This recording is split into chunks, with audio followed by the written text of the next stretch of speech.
This is the Future of IP Protection podcast, brought to you by Mark Vision. This show is dedicated to arming companies with the skills, know-how, and technology they will need to future-proof their IP protection strategy for the years ahead. Welcome to another episode of the Future of IP Protection podcast. I'm your host, Branddy Spence, and I'm thrilled to have you guys joining me today. Today, we have a fantastic guest who's revolutionizing the world of content creation with a touch of cuteness and functionality. Joining us is Lan Bui, the brilliant co-founder of Kawaii Lighting. Lan, thank you for joining me today.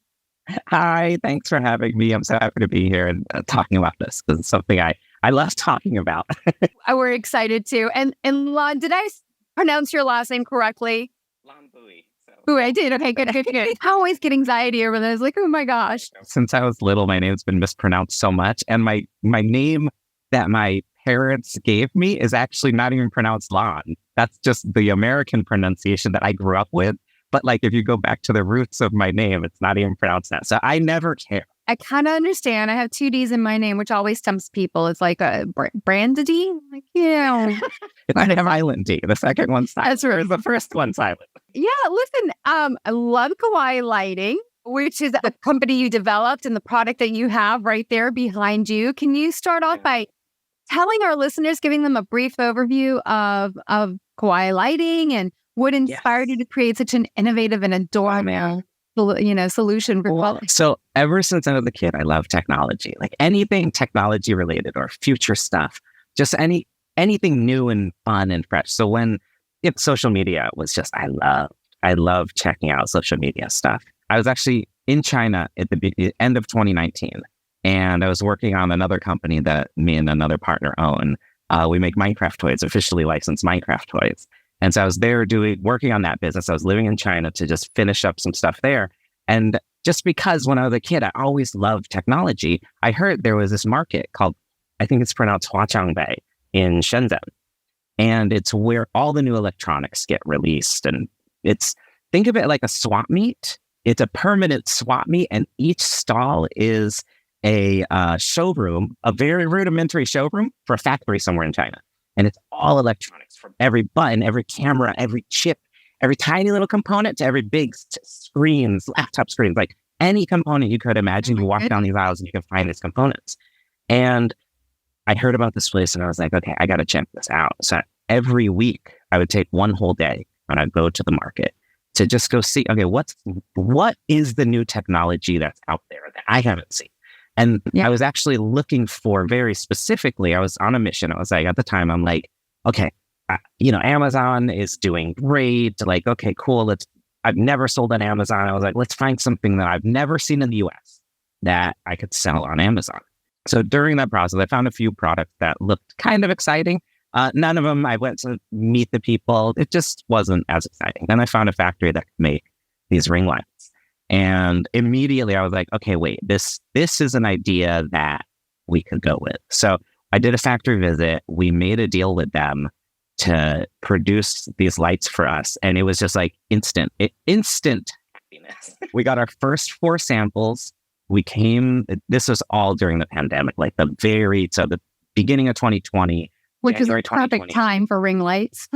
It literally was. It like, sad for the world, but like we ended up having a product that people, they wanted because it was not the circle, when you turn it off, it doesn't look like here. Yeah, you don't have to hide it away after you turn it off in your room. So people really enjoyed that. We had really good success. The start of the company, really, this is how I got the very first marketing done. Was one of my other previous careers is filmmaking. So I was just doing Hollywood filmmaking stuff.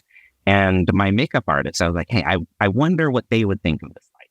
And at the time, we just had our cat light, which is, it's the one I'm using. And so the cat light, I brought it to 2 makeup artists that I'd hired before. And then they started just using it while they did makeup. And then their clients, which a lot of them were influencers, a lot of them had, celebrity status. And they're like, I want it. So I'm like, okay, well, let's see if they want it.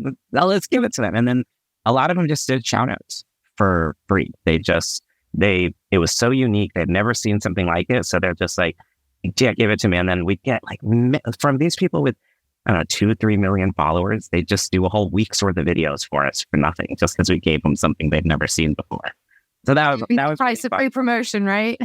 I would imagine it's hard to get that free promotion if you didn't know someone that was intimate with them. And makeup artists are so intimate with these people. It's not like I wasn't pitching a product. It was just, it like pitched itself. After getting it to some celebrities, they did promotions for us. And then someone at Shark Tank actually saw us on BuzzFeed. BuzzFeed did a top product TikTok made me buy.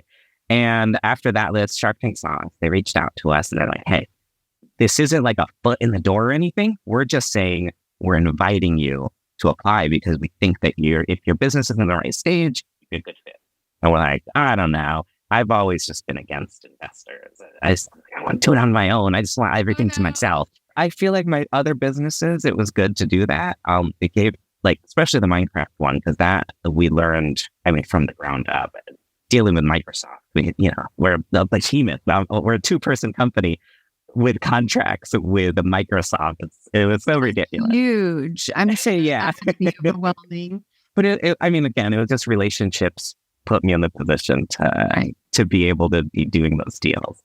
We get invited. It basically takes about a year to go from them saying, hey, you should apply, to then us airing. And it was a grueling year. It was a lot of work to prep for a Shark. Really? I feel it's because I took it seriously. I wanted to go in and I had the goal of raising money. I didn't want to go and use them as free promotion. I was like, I see, because we watched like every episode you could, and there's people you can kind of tell they just wanted that promotion. I wanted the long-term relationship. I wanted to be in the system, the Shark Tank. I wanted to be it. So we undervalued the company. We had a whole strategy every day for about a month, or a little over a month before we went on hikes. And during the hike, we'd recite our whole pitch and like just the whole thing. So no matter what, I can get through that. So yeah, then we show up and we basically got what we wanted. Barbara did a little better, but then she took a royalty, which is fine. But it's not in perpetuity, as Mr. Wonderful would say. It's not in perpetuity. So it's quite reasonable. Yeah. I did watch that episode. Yeah, it's pretty cool. It must have been an amazing experience. And I'm sure that also helped you guys with the exposure as well for the... Oh my God. Biggest sales the week after was astronomical sales. And then, we're still getting traffic from it. It's, it never goes away. But I think really the Shark Tank benefit is the people you meet, the kind of everyone takes your phone calls after you have a Shark Tank investor. So that's like I think the biggest benefit is now we're like, it's not just us saying, hey, look, we're a real company. It's like, no, we've proven it. We're here. It feels so good. It does feel really, really good to get that validation. Well, you guys deserve it. Now, after appearing on such a high-profile show, did that impact your product at all? Did you begin seeing any counterfeits, knockoffs, IP violations, anything like that? So by the time Shark Tank aired, we actually dealt with most of our IP violation stuff already. So in the very beginning, nothing. But once celebrities started to use our product, that was immediately with TikTok. People would steal our ads. They'd literally just take our ads that we would make, and they'd blur out our name, and then just sell stuff as us. And one company was actually selling our light and never shipping it. They just would take people's money, and we got tons of people scamming. Yeah, that was a straight up scam on us, on the customer, but using our name.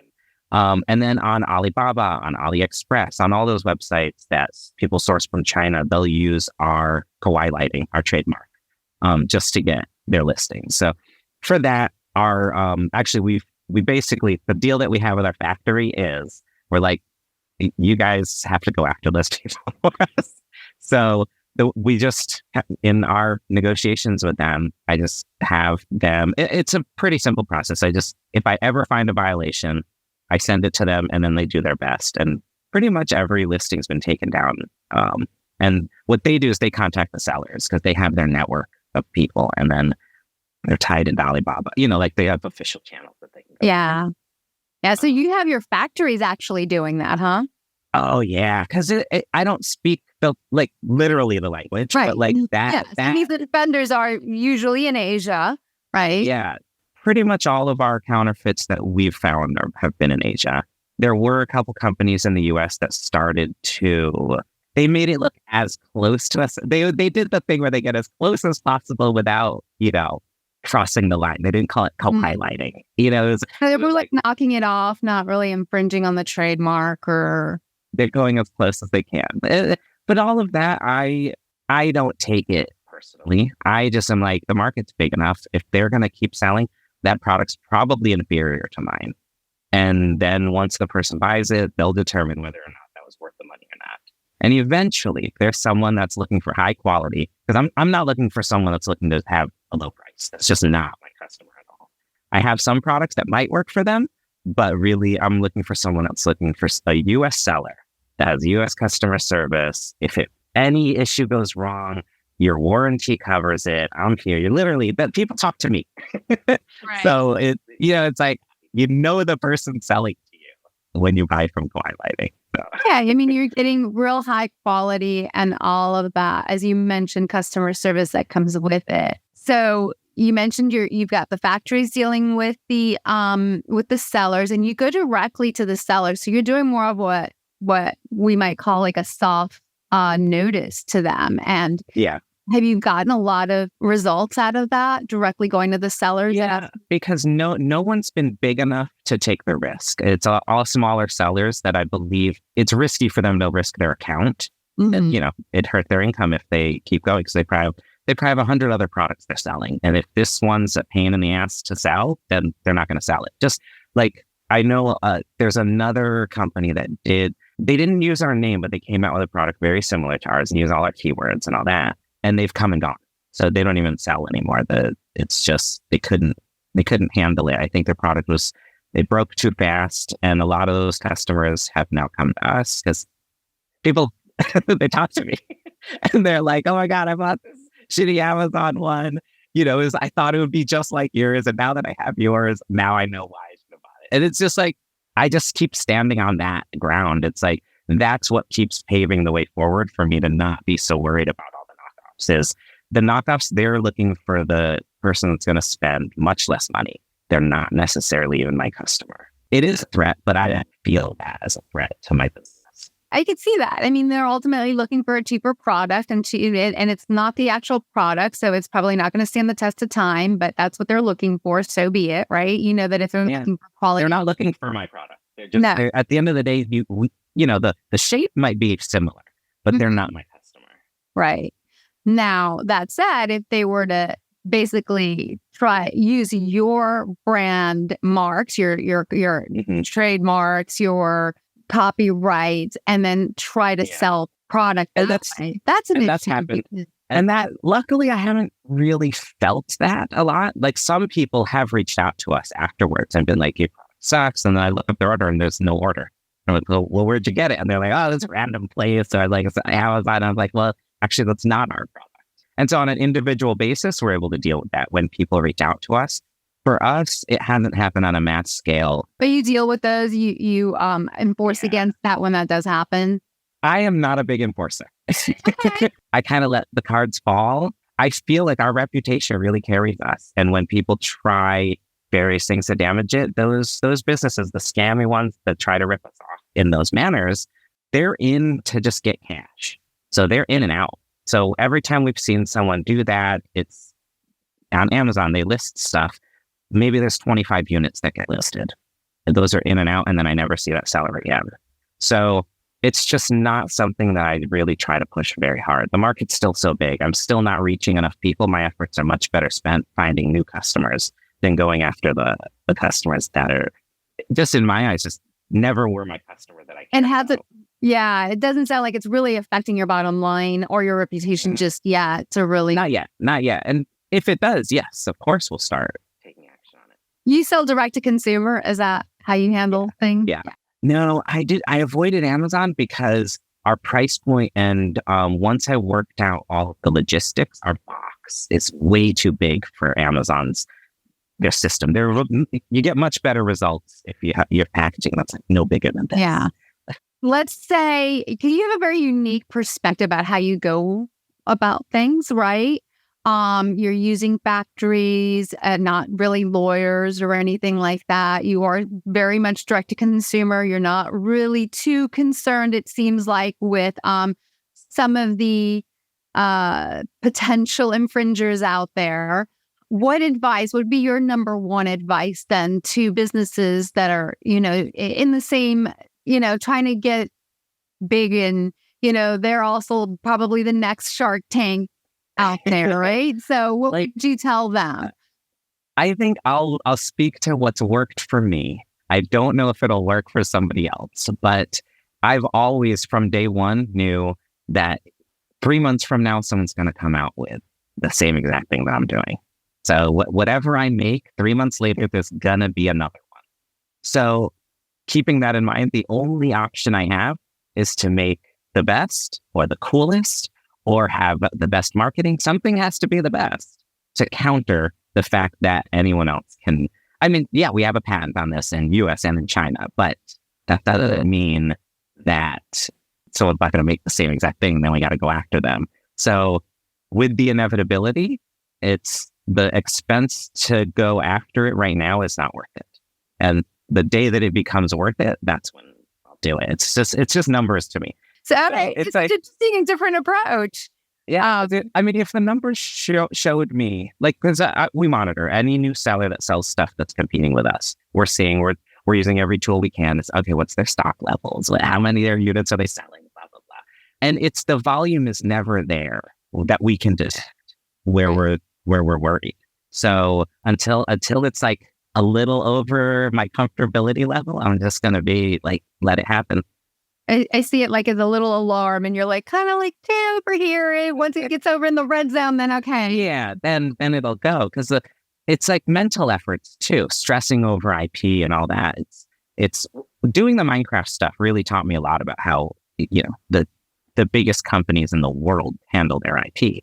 And to me, it's ridiculous. It's like the expense that is spent on fighting it is so massive. Now, on their scale, they're winning because of those fights.